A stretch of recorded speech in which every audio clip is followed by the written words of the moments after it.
somos tontos, ya comienza el circo pronto, tenemos domadores, marionetas. Bienvenidos a Son Cubano, un programa del Consejo para la Transición Democrática en Cuba, un espacio de información y reflexión sobre el pasado, presente y futuro de la isla. Del fracaso, regalando una sonrisa y vendiendo abrazos, vengan para hacernos una foto. Hotel Saratoga. El desplome del Hotel Saratoga en La Habana ha sido una tragedia nacional. El daño fundamental es irreparable. La pérdida de vidas humanas, niños incluidos, sume en el dolor a todo un país y a un sinnúmero de familias hoy destrozadas. El Consejo para la Transición Democrática en Cuba ofrece sus condolencias y apoyo espiritual a estas familias, acompañándolas en esta hora de dolor. La explicación ofrecida por las autoridades parece ser suficiente. Un accidente motiva un desastre cuyas consecuencias apenas comienzan a evaluarse. Pero las causas están en otro lugar y merecen ser investigadas en profundidad. En el año 2004 sucedió algo similar en el Hotel Nacional cuando explotó una de sus calderas. Las responsabilidades tienen que ser establecidas. Accidentes de esta naturaleza no pueden ocurrir sin preguntarse si podrían haber sido evitados. Las condiciones técnicas de los equipos y de las herramientas con las que elaboran los trabajadores, la experticia y el conocimiento que se tiene para labores aparentemente simples, pero de alta peligrosidad. La hora en la que se realizan operaciones de alto riesgo. Afortunadamente, no hubo grandes daños a la escuela frente al hotel, aunque varios niños resultaron lastimosamente heridos. El aislamiento de zonas para determinadas operaciones, estas y otras circunstancias deben ser bien investigadas por las autoridades en previsión de otros desastres que impliquen la intervención humana. La respuesta primera de la mayoría de los viandantes y vecinos fue ejemplar. Muchos acudieron a socorrer a personas que de no haber sido recibido una primera asistencia podrían haber perdido la vida. Igual de excelente ha sido la respuesta de mucha ciudadanía que está acudiendo a donar sangre a bancos y hospitales habilitados. Un grupo de activistas del Consejo para la Transición Democrática en Cuba se dispone también a donar su sangre en esta ocasión. Las escenas de esta catástrofe están ahondando las otras escenas de la decadencia de una nación.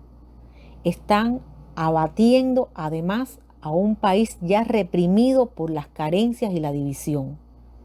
Frente a este escenario caben al menos dos respuestas igual de nítidas: profundizar la división e instrumentar el uso político de una catástrofe, o apelar a la pulsión humanista que ha habitado por siempre en nuestra gente y fortalecer los lazos de armonía nacional.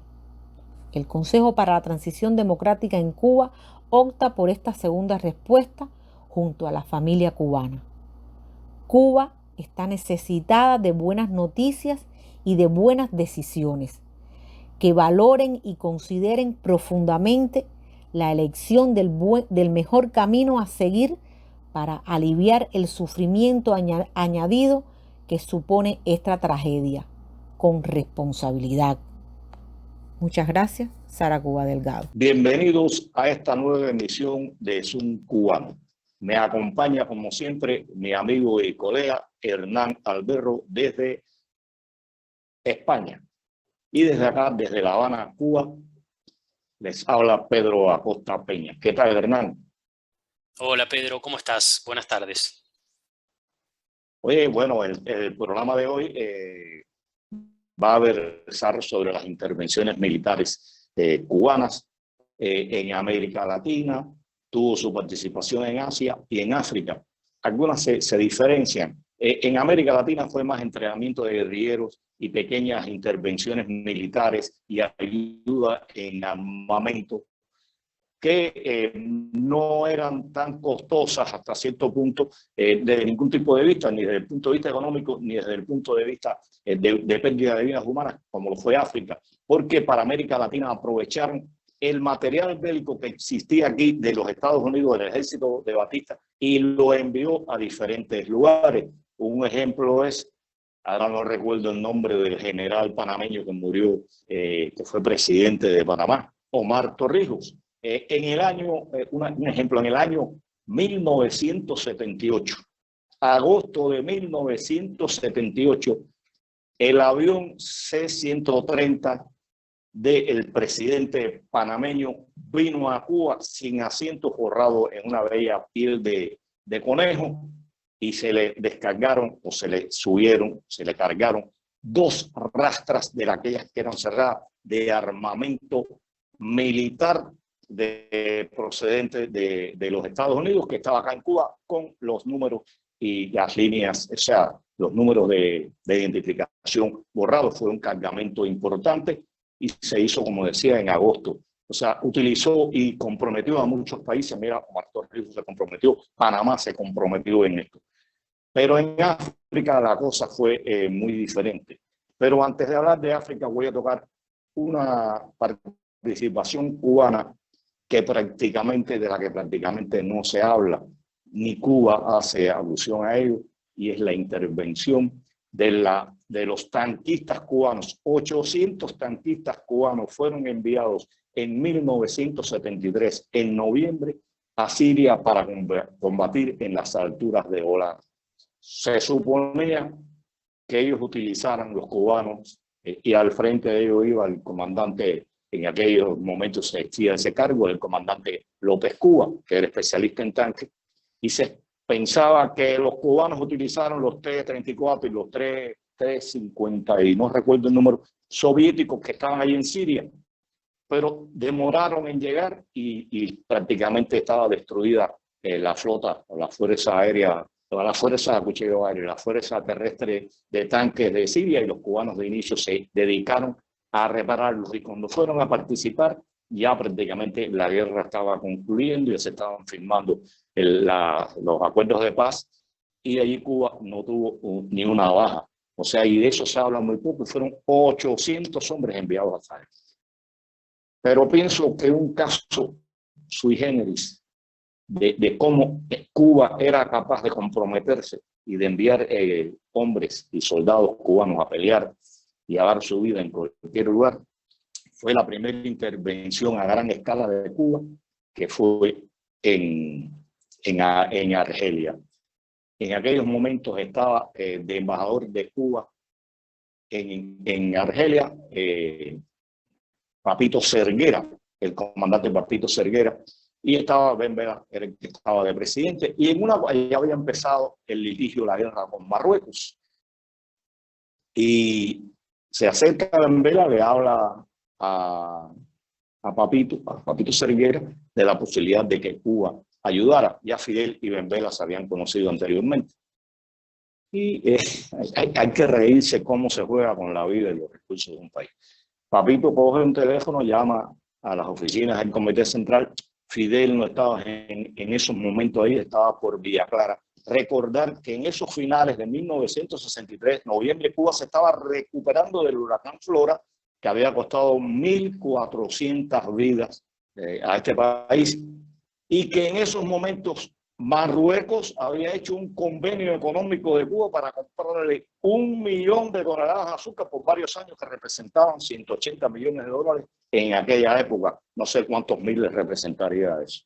Y bueno, Papito llama a Fidel. Fidel no está. Bueno, en una llamada telefónica, Papito le dice a Fidel lo que hay, y Fidel mismo dice, no hay problema, para allá van los hombres. Y al otro día se empezaron a armar 2 buques y enviaron 350 hombres. Al frente de ellos fue Almejeira, comandante Almejeira, y armas, y le envió hasta arroz, le envió en uno de esos barcos a Argelia.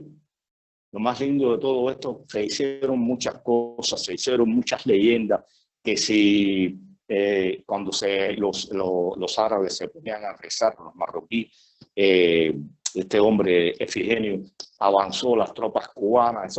En Cuba eso fue una leyenda falsa, porque Cuba allí no tiró un tiro, porque ni la Unión Africana, ni Estados Unidos, ni ninguno de los países que pudieran ayudar a Marruecos estaban de acuerdo con esa guerra, y Cuba estuvo allí, llegó allí y no tiraron un tiro porque se firmaron los acuerdos de paz. O sea, pero lo esencial de esto es cómo es capaz de involucrarse un país en una guerra en medio de la pobreza que existía, de la situación de un huracán que es el más desastroso, que devastó no solo vidas humanas, devastó todas las provincias orientales.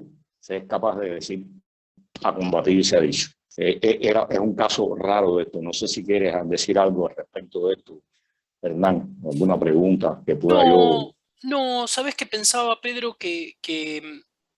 A ver, tú dices, es un caso raro, pero es algo de lo cual hemos hablado bastante en este programa, que tiene que ver con el desprecio de la vida humana, ¿no? Que tiene que ver con el desprecio del ser humano como tal por parte del gobierno de Cuba, que no tiene ninguna preocupación en encarcelar, encerrar, torturar, fusilar, y en tal caso enviar al frente de una guerra que no le reparaba ningún interés positivo, al menos a simple vista. Y entonces mi pregunta sería esa, ¿no?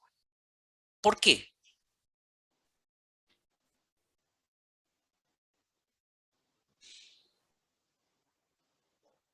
Pienso que como ególatra, como narcisista que era Fidel, él lo que quería es ser eso, ser el liberador de África, y que lo vieran como un hombre bueno y luchador.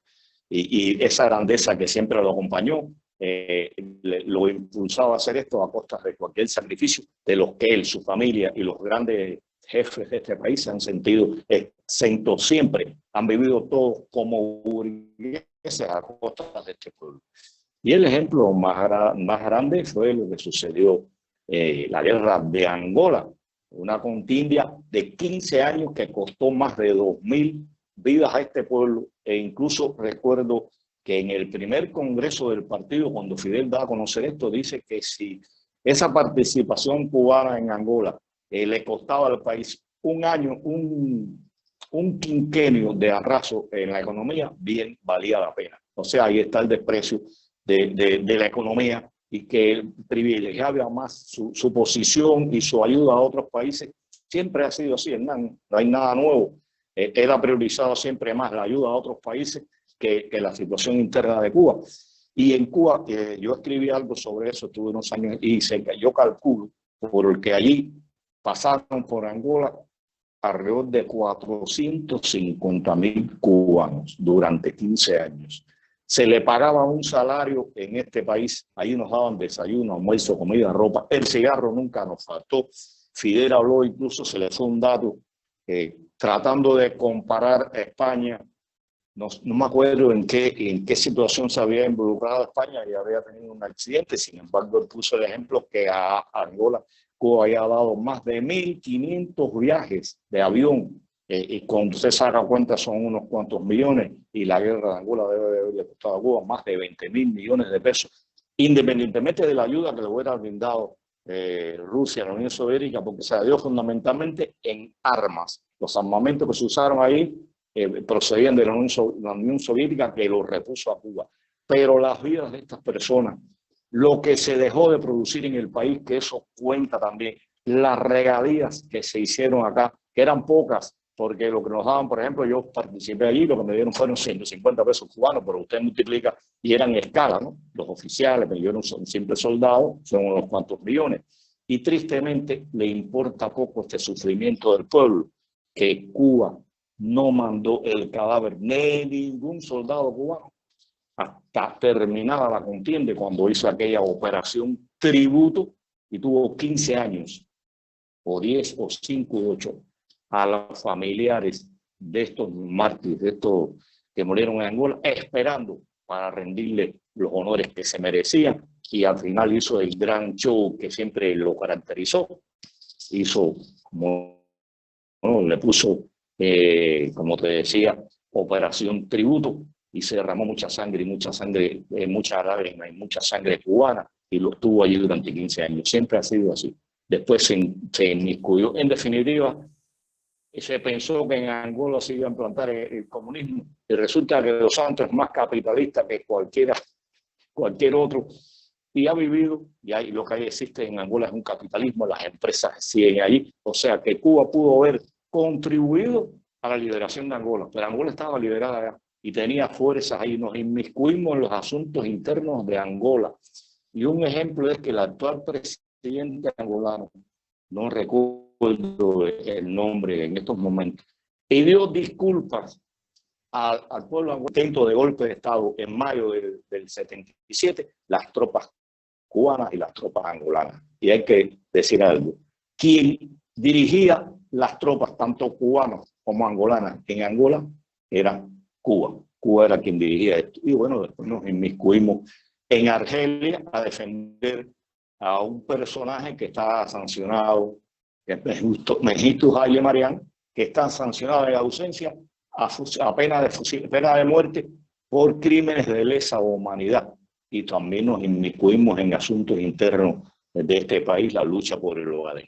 Es más o menos la idea de que quería transmitir, de que nunca le ha interesado a Fidel ni la economía ni las vidas cubanas. Y un ejemplo clásico de eso fue cuando en Nicaragua asesinaron a un maestro cubano.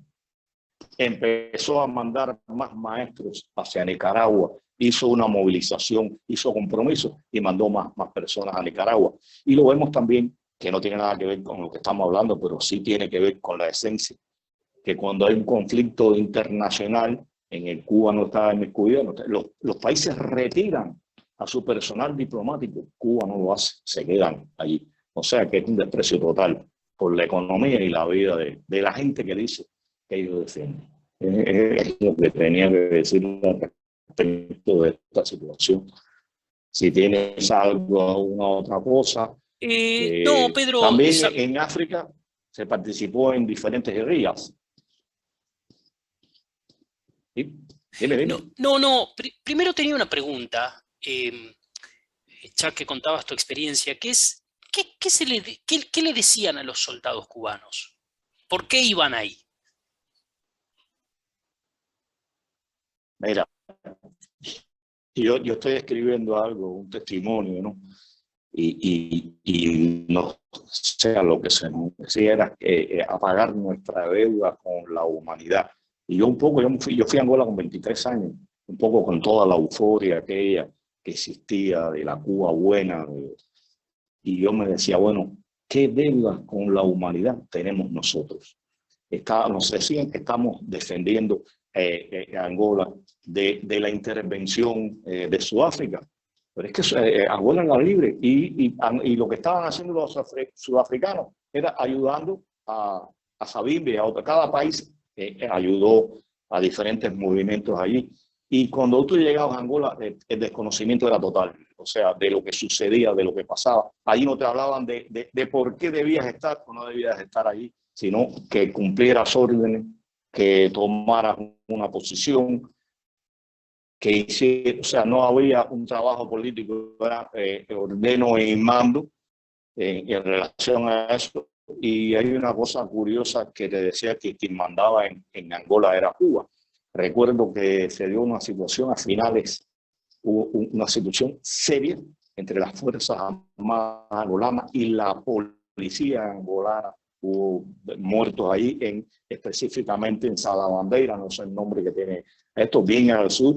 Yo terminé a 80 kilómetros de Cunene, fue donde yo paré finalmente, pero bueno, Salabandeira estaba relativamente cerca de nosotros, y se nos dio la orden, o se nos dijo que el cubano que se dejara detener por un soldado o un policía angolano iba a responder por traición. O sea, y te imaginas, ¿no? Si yo estoy obligado a no dejarme detener, ¿qué hago? O sea, ¿qué me están diciendo? Esta gente no pinta nada aquí, y si te van a meter preso, te le revires, si tienes que darle un tiro, le das un tiro. Pero el trabajo político en Angola no había. O sea, fue eso inicial también, fue mucha gente ahí. Yo conocí gente en Angola que habían tratado de irse, habían estado presos en Cuba por salida ilegal en más de una ocasión. Conocí idiotas, con todo el respeto para los idiotas, que habían ido a Angola con la idea de irse del país, o sea, de abandonar Cuba desde África. O sea, hubo gente que fue, que no lo dijeran cobarde, hubo gente que fue, como Pedro Acosta, a jugarse una aventura allí, aunque yo era militante de la juventud en aquel momento. O sea, fueron muchas las cosas que conllevaron a que masivamente el pueblo cubano se volcara en la contienda africana.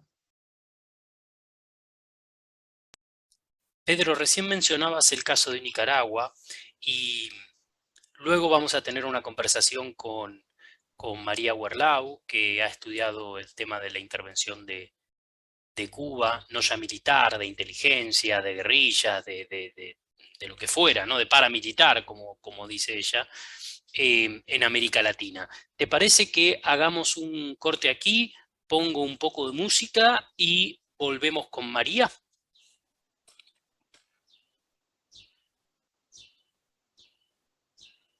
Sí, pienso que sí, ¿cómo no? Cabe, vale, adelante. Entonces, hoy voy a poner un poquito de punk rock. Hoy tenemos a Porno para Ricardo, encabezado por Gorky Águila, haciendo un cover de un artista, de un grupo argentino que se llama Papo Napolitano, su líder. Y aquí los dejo con esta versión muy buena de ¿A dónde está la libertad? Porno para Ricardo. A la calle los revolucionarios. La orden de combate está dada.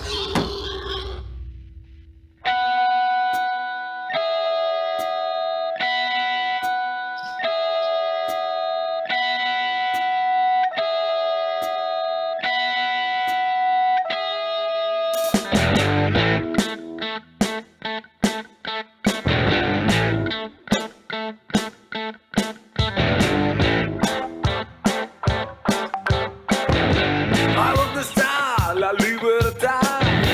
No dejo nunca de pensar. Quizás la tengan en algún lugar que tendremos que alcanzar. No creo que nunca, sí que nunca. No creo que nunca la hemos pasado tan mal. No es posible, es imposible aguantar.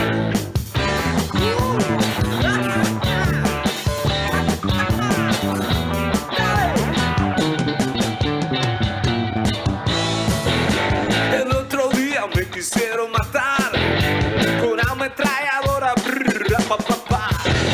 Yo solo quiero escapar de toda su locura intelectual. No creo que nunca, sí que nunca, no creo que nunca la hemos pasado tan mal.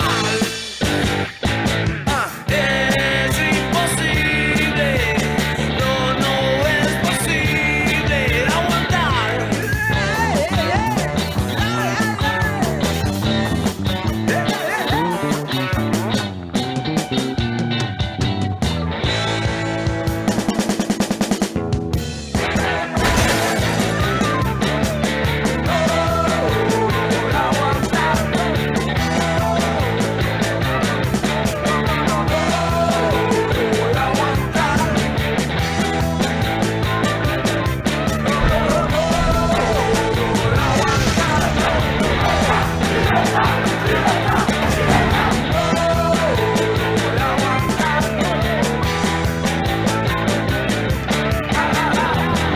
¿A dónde está la libertad?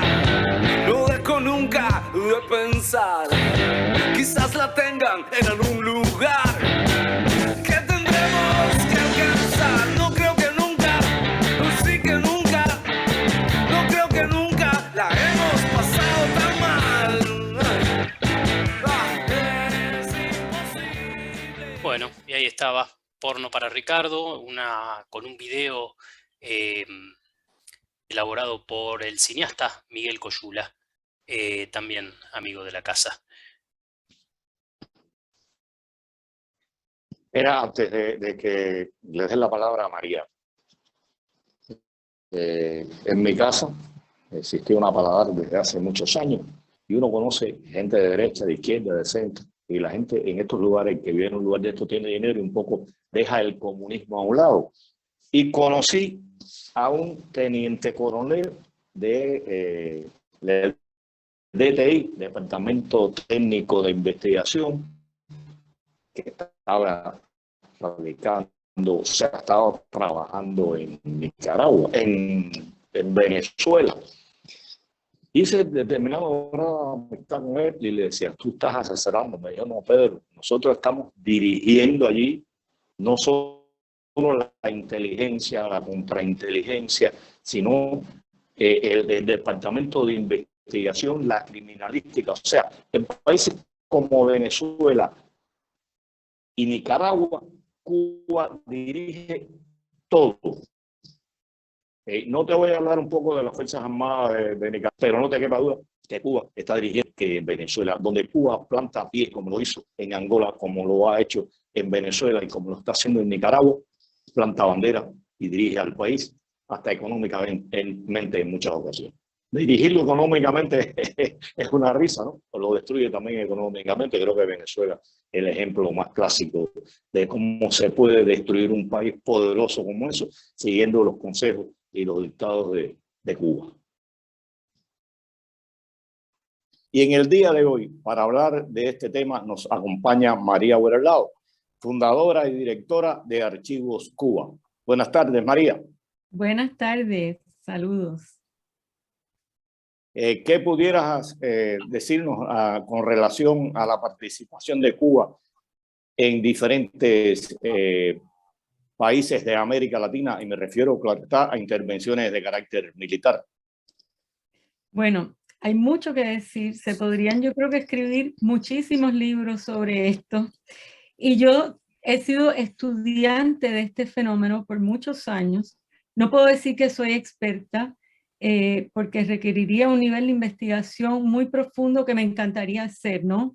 A lo mejor es mi próximo libro, pero no sé si conocen el libro que publiqué en el 2019, La intervención de Cuba en Venezuela. Tiene un capítulo, por cierto, los que están fuera de Cuba y pueden pedir, se puede pedir por Amazon en inglés y español. Solo si ponen mi apellido, que es tan inusual, sale rápidamente. Pero bueno, ahí hay un capítulo donde yo resumo las intervenciones de Cuba, porque Venezuela fue, vamos a decir, la joya de la corona del plan global que tenía Fidel Castro desde antes de llegar al poder en enero de 1959. Y ahí yo describo brevemente no solo la intervención de Cuba en Venezuela, sino la intervención de Cuba en América Latina y en otros continentes, que cuando ustedes dicen militar, bueno, es paramilitar, militar, subversiva, o sea, tiene muchos niveles y continúa al día de hoy de formas asimétricas y muy peligrosas para la democracia en la región y mundial. Entonces, no sé cómo, si quieren extenderse, pero estaba incluso repasando ahí la reunión de Punta del Este del Consejo de Ministros de la OEA en enero de 1962, que yo la cito en mi libro, pero es poco conocida porque es lo que da lugar a que Cuba sea expulsada de su participación en el sistema interamericano de la OEA. Y es interesante leer el lenguaje que se usó para eso y que de hecho vino fruto de un pedido de Rómulo Betancourt, que era entonces el presidente de Venezuela, que desde entonces ya denunció el apoyo logístico en armamentos, en soldados y de todo tipo para las guerrillas venezolanas activamente, que comenzó tan pronto llegaron los hermanos Castro al poder. No solo en Venezuela, sino en muchísimos países de la región. María, es cierto. Dale, Pedro. Es que la intervención militar en Cuba, de Cuba en América Latina empieza desde el mismo año 1959 y fue por Panamá, Nicaragua, Venezuela. O sea, fue una escalada terrible la que sufrió América Latina. e incluso una cosa que se habla poco, para después darte la palabra y bueno, que María profundice, que es la conocedora del tema. En el año 1964, y estos son documentos desclasificados de la antigua RDA, en Cuba, Fidel citó a una reunión de partidos políticos de América Latina.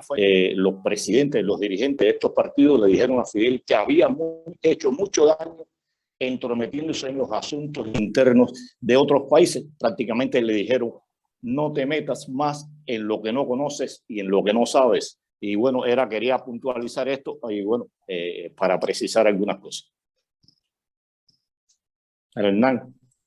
No, yo tenía una pregunta muy puntual para María, porque me voy a poner un poco en abogado del diablo, si se quiere, ¿no? Y digo, puedo imaginar cuando la Unión Soviética aún existía, ¿no? Estamos hablando de esos años 60, 70, 80, a Cuba como un administrador de recursos provenientes de Moscú, para desestabilizar diferentes gobiernos y demás. Ahora, en este programa, Pedro, hemos hablado muchas veces sobre las carencias de Cuba y la dependencia de Cuba de precisamente regímenes como Venezuela o bueno, China o mismo Rusia hoy en día, ¿no?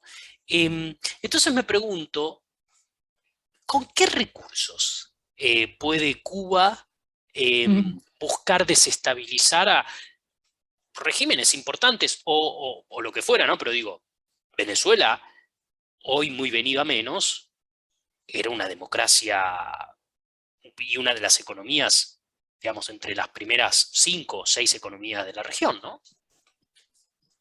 Bueno, hablando de recursos, justamente Venezuela fue la joya de la corona desde el principio, porque Fidel Castro decía, y bien decía, porque hemos visto la importancia que tenía cooptar y captar las riquezas petroleras de Venezuela y el dinero que eso suponía para este plan de expansión global que él tuvo desde antes de afiliarse oficialmente al bloque soviético. Entonces, en el caso de Fidel Castro, lo que hay es que entender la personalidad y las ansias imperialistas de una personalidad narcisista y megalómana que llega al poder con un plan de expansión y que luego su alianza con el bloque soviético, por supuesto, le da una serie de recursos y le permite a él ser un proxy de los soviéticos, especialmente en África y Latinoamérica, pero curiosamente, parece que había mucha fricción con los soviéticos por la metodología de Fidel Castro, porque ellos en un momento dado no quisieron seguir apoyando las guerrillas abiertamente y demás.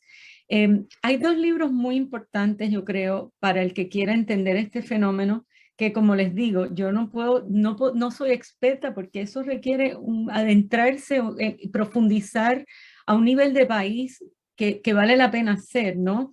Pero para el estudioso de esto, hay 2 volúmenes que yo considero que son imprescindibles. Número 1 es los archivos de Mitrokhin.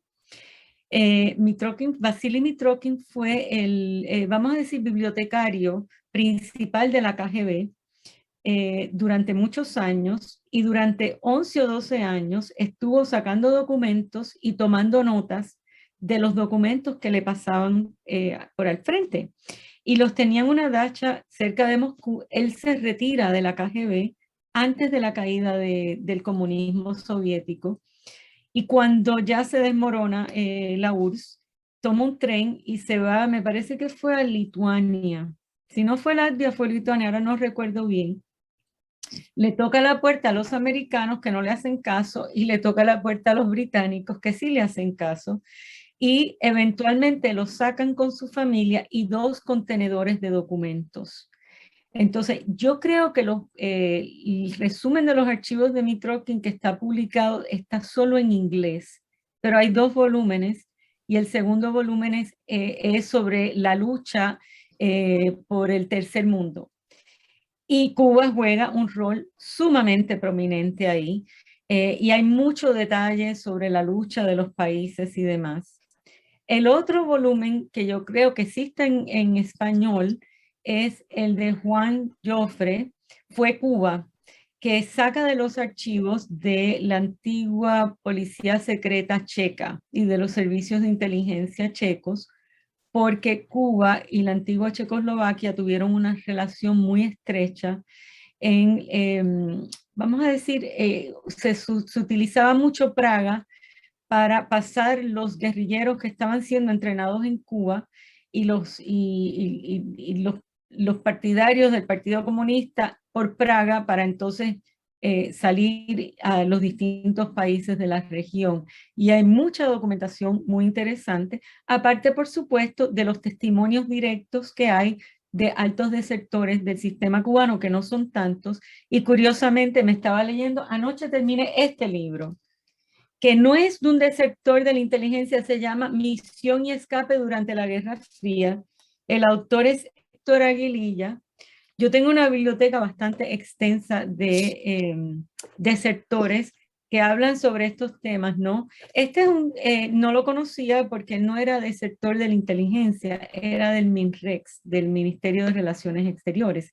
Sin embargo, él fue diplomático de Cuba en Siria 7 años, en Irán 2 años, y estuvo en varios lugares, ¿no? Y habla cómo él estuvo presente en el trasiego de armas de los distintos grupos islámicos y los distintos países para trasladarlos a Cuba y para Cuba entonces trasladarlos a los grupos subversivos y las guerrillas latinoamericanas en los años 80. Y así hay otros testimonios, ¿no?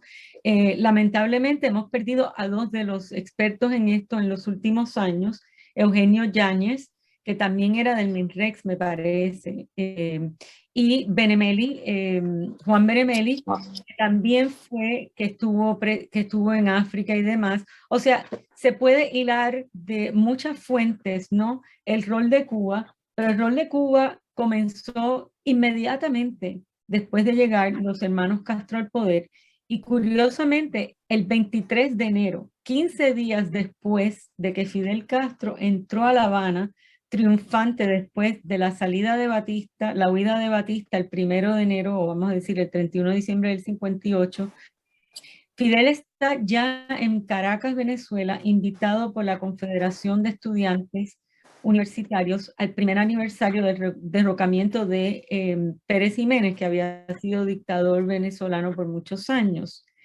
Y ya estaba electo Rómulo Betancourt a la presidencia de Venezuela, democráticamente electo. Rómulo Betancourt había sido comunista y había conocido a Fidel Castro, creo que fue en el 48, a fines de los 40, en algún lugar de Latinoamérica, y habían compartido su interés de, digamos, hacerle la contra a los Estados Unidos. Pero ya Rómulo Betancourt, electo a la presidencia, se reúne con Fidel Castro en Caracas, en ese viaje, y ya Rómulo Betancourt parece que había dado un cambio ideológico. Y le dice a Fidel Castro que cuidado, que no forme una alianza con el bloque soviético y que permite elecciones libres. Fidel Castro a su vez le pide ayuda económica a Venezuela, le pide préstamos y petróleo y demás para la revolución, pero además una alianza para enfrentarse a los Estados Unidos. Y Rómulo Betancourt se niega y le dice que Venezuela tiene otras necesidades económicas y demás, y Fidel no se lo perdona. Y yo describo muy brevemente en ese capítulo una historia fascinante de cómo empieza Cuba y Fidel Castro a fomentar la guerrilla venezolana, que ya existía, no es que la creó, ya había guerrillas comunistas en Venezuela, pero las alimenta, ¿no? Como fue el caso de muchísimos países de Latinoamérica. Por ejemplo, el libro de Joffre destaca el caso en Argentina, ¿no? Como Cuba estuvo detrás de la guerra de subversión, y que no se habla de esto, pero Cuba estuvo detrás de lo que pasó en Chile, en Uruguay, en Brasil, en Argentina, que dio lugar a los gobiernos militares de dictadura para lograr digamos, que estos países no se fueran hacia el comunismo. Y en los años 80, en Centroamérica, Cuba estuvo muy cerca de ganar esa batalla, según cuentan los desertores. Y que ahí viene Reagan y viene toda la ayuda, la guerra de la contra, donde lograron parar lo que Fidel Castro siempre ansió, que fue llevar esta guerra hasta la misma frontera del Río Grande de México con los Estados Unidos. Sí, se dice incluso, María, que en Cuba se entrenaron más de 2.000 guerrilleros de América Latina. A la guerrilla salvadoreña, al frente Farabundo Martí, sí, hubo varias decenas de guerrilleros entrenándose en Cuba, de Nicaragua, incluso trajeron a Macetti de Argentina para organizar la inteligencia cubana con el pretexto de la, ¿cómo se llama? Esta prensa latina. Y, o sea, se fue infiltrando en toda América Latina, en Uruguay con los Tupamaros, el Ejército de los Pobres en Guatemala. O sea, es increíble un país pobre y pequeño cómo fue capaz de llevar adelante esto. Y no solo porque contó con la ayuda de los soviéticos, pienso que una parte, sobre todo lo que hizo en América Latina, salió a expensas del pueblo, del sacrificio de este pueblo que le propició a Fidel hacer lo que quisiera, dominaba el país y de las arcas las manejaba a su antojo. Y ahí sale un poco lo que te decía Hernán, tiene que ver con la ayuda soviética fundamentalmente, pero tiene que ver también con el sacrificio a que este hombre sometió al pueblo cubano. Y bueno, estamos pagando todavía toda esa locura de América. Y en África fue en menos países, pero fue más concentrada, fue en guerras, ya hablaremos de ese tema, fue en guerras ya establecidas. Sí, mira, el tema de los recursos creo que es un ángulo muy interesante porque no se toca mucho desde ese ángulo y me parece muy pertinente. También yo he estudiado un poco, digamos, el tema de cómo Cuba ha logrado manejar el sistema monetario internacional y las actividades criminales para financiar sus actividades de expansión.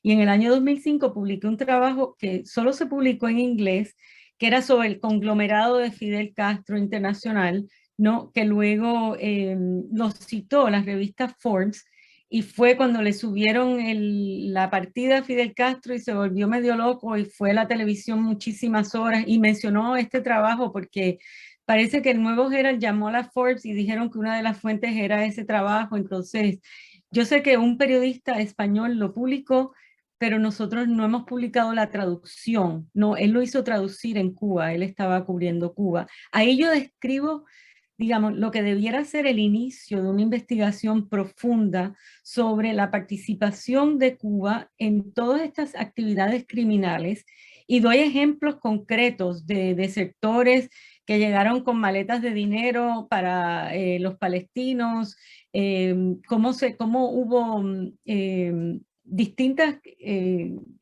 ¿cómo es que se llama esto en español? Robos de bancos y otros en distintos países, secuestros a nivel que generaron dinero para esta batalla. O sea, el dinero no solo venía de la Unión Soviética. Y curiosamente, la guerra de Angola, hay pocas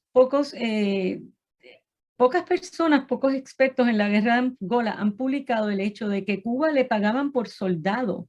O sea, no solo fue la guerra de Angola que la financió la Unión Soviética en términos de equipamiento militar y demás, sino que Cuba, aparte de que realizó muchísimas actividades criminales en el trasiego de marfil y otras riquezas que estaban haciendo los altos militares cubanos, sino que a Cuba le pagaban por soldado. Y eso se sabe poco. O sea, eso es una historia bien interesante de tejer, porque por supuesto el principal dañado ha sido el pueblo de Cuba y todas las vidas que cobraron todas estas incursiones militares que continúan hasta el día de hoy, porque ahí es que yo les quiero decir que es importante no ver la intervención militar de Cuba como una intervención militar convencional. Es una intervención asimétrica en muchos sentidos. En algunos casos ha habido y en muchos casos hubo la intervención directa de soldados cubanos subversivos cubanos y demás, como lo sabemos en Bolivia, en Argentina, en otros lugares, pero la penetración de Cuba ha sido decisiva y no abierta en muchos casos. Y les quiero dar un ejemplo que yo menciono en el libro. En Perú, en el año 60, unos jóvenes penetraron la embajada cubana, y esto es septiembre de 1960, o sea, la revolución llevaba menos de 2 años en el poder. Penetraron la embajada en Lima de Cuba y sacaron papeles del embajador. En aquel momento se estaba formando la inteligencia cubana. O sea, todavía ese aparato no estaba funcionando como empezó a funcionar luego mucho más efectivamente y con más recursos. Y le sacaron un memorándum del embajador que lo manda a Cuba con una lista de personas, individuos de medios de prensa, universidades, partidos políticos y demás, una lista larguísima de cuánto dinero ya le estaba pagando Cuba a todas estas personas para captarlos, para trabajar clandestinamente para Cuba, para promover los intereses de Cuba en Perú. Eso en un solo país. En aquel momento había casi $350,000. Creo que la cifra exacta es $345,000, sin contar los partidos comunistas a los que había otra lista que no estaba en ese memorando. O sea, imagínense, solo un solo país de Latinoamérica, y ahí están los nombres y los medios de prensa, las universidades, los académicos. Es insólito que ya esto comenzó en el 60, imagínense 60 años después de la importancia que tiene la penetración de Cuba en todas estas sociedades, que no es solo militar. Por eso es que se explica que una isla es técnicamente en bancarrota, que es 8 veces más pequeña que Venezuela, con una población que es una tercera y mucho más subdesarrollada, haya podido ocupar asimétricamente o estratégicamente un país como Venezuela. Hernán. Sí, no, estaba pensando en un tema que fue recurrente en las intervenciones de ambos, que tiene que ver con la inteligencia, ¿no? Que es ese ámbito bastante desconocido, digamos, y al que a veces le restamos importancia. O me puedo hacer cargo yo, le he restado yo importancia. De hecho, yo era de los que pensaba que era una exageración en la participación de Cuba en el desastre venezolano. Sabemos que la inteligencia cubana se ha formado en la Stasi, se ha formado en las grandes inteligencias de los grandes autoritarismos del mundo, ¿no? ¿Cómo, no sé si trasciende un poco el espíritu de esta charla, pero ¿cómo puede lograr Cuba tener ese know-how tan profundo y tan evidentemente avanzado que lo iguala al de cualquier otro país prácticamente del mundo, o incluso lo supera, ¿no? Bueno, hay que distinguir la dirección de inteligencia es la que trabaja, el aparato que trabaja hacia el exterior. En su momento hubo 2 aparatos trabajando hacia el exterior, que era el Departamento Américas, bajo Manuel Piñeiro, que fue uno de los fundadores de la inteligencia, pero ya eso dejó de funcionar como 2 aparatos distintos. Todos operaban, por supuesto, bajo Fidel Castro, ¿no? Hace años se integraron y está la División Américas dentro de la Dirección de Inteligencia de Cuba. Pero el aparato ese el Departamento de América se dedicaba a la lucha abierta revolucionaria, y hay algunos, pocos testimonios al respecto. De hecho, estoy detrás de un grande sector que está aquí hace años y que participó muy directamente en eso, y no he logrado conversar con él directamente, pero sí conozco gente que lo conoce. Y sí he hablado con algunos, ¿no? ¿Qué es lo que pasa? Es la dirección de inteligencia, es la que se entrena con la KGB en Moscú. Es la contrainteligencia, que es la que trabaja hacia el interior, la que se entrenó mucho con la Stasi, pero sí los servicios de inteligencia de todo el bloque soviético siempre operaron en forma concertada, hasta que, bueno, que que se desmembra, ¿no? La Unión Soviética. Y hay testimonios, por ejemplo, que salen de los archivos de la antigua Stasi, del antiguo aparato búlgaro. Bueno, de los archivos búlgaros no he podido encontrar, ¿no? Pero hay testimonios, por ejemplo, del que fue el director de la inteligencia de Rumanía, que desertó siendo el director de la inteligencia, Ion Pacepa, que murió hace poco de COVID, curiosamente, él se asiló en los Estados Unidos, y habla de eso, o sea, es una linda colección de testimonios, ¿no?, que apuntan hacia Cuba, donde siempre el gobierno cubano ha privilegiado sus intereses por los de sobre su pueblo. Y cuando hay un Estado totalitario que maneja toda la economía, todos los recursos del Estado, todo el aparato de propaganda, pues es muy fácil dirigir los recursos porque es una orden que viene en un aparato vertical, ¿no? Donde hay una dirección que dice dónde es que hay que dedicar los recursos. Entonces, siempre hay recursos para eso, ¿no? Por lo que yo entiendo, siempre hubo grandes recursos para esta guerra silente, como dice la doctora Hilda Molina, que le llamaba Fidel Castro, ¿no? Esta guerra silente que ha penetrado por toda la región latinoamericana y que sigue haciendo un tremendo daño, como lo estamos viendo en la región, ¿no? En países como Colombia, Chile, por supuesto Venezuela, Nicaragua, Bolivia, etcétera.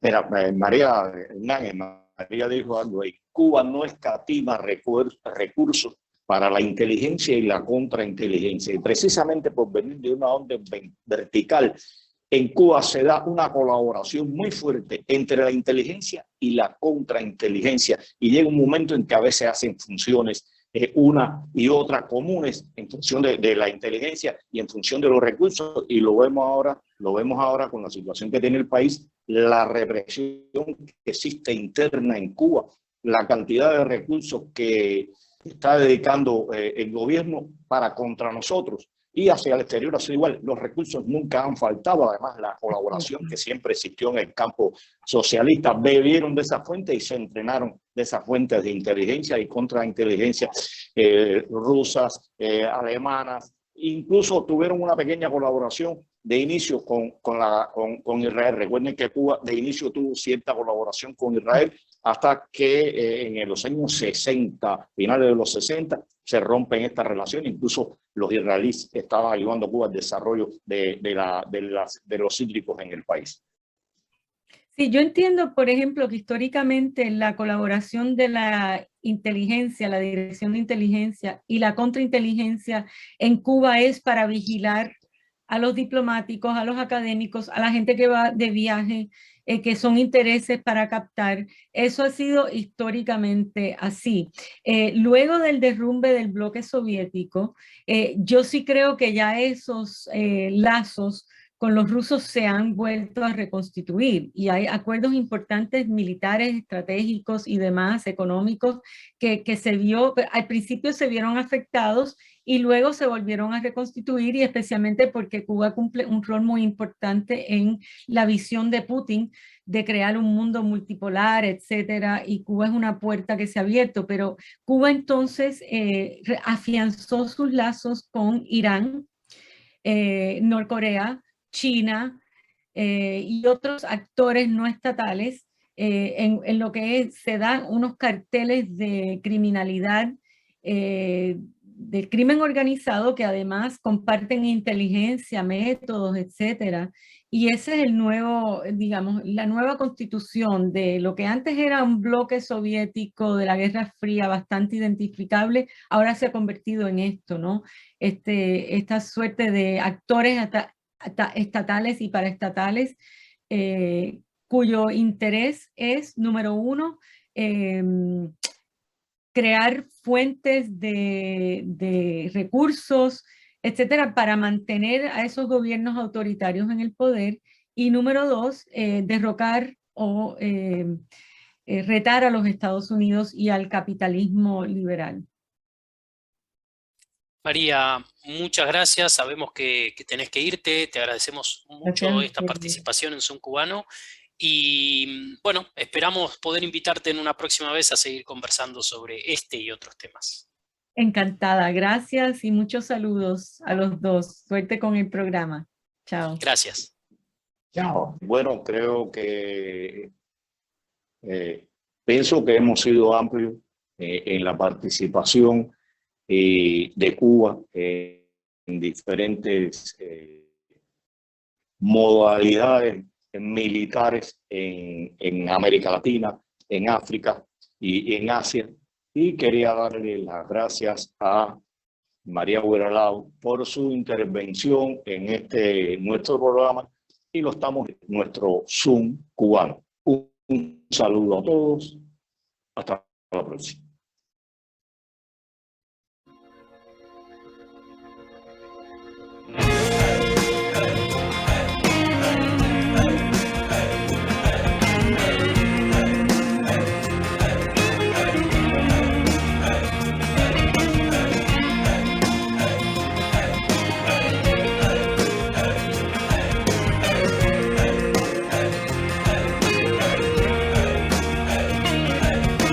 Vengan, vengan a la feria de los tontos, ya comienza el circo.